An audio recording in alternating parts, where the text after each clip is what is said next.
Hello hi everyone, welcome to sunrise academy Hyderabad. నేను మీ Nani Yadav, sunrise institute director. I'm mathematics faculty. APDSC text book లో ఉన్న problem so within 1 minute లో చేసే ప్రయత్నం చేద్దాము. చాలా ఈజీగా చేయొచ్చు.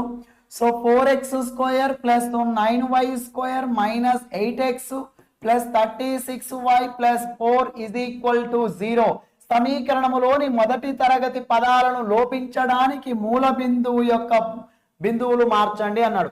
మూల బిందువుని చాలా సింపుల్ అండి. దీన్ని ఎస్ అనుకున్నట్టయితే do S by do x is equal to 0. Derivative formula use చేయకుండా direct 8x minus 8 equal to 0.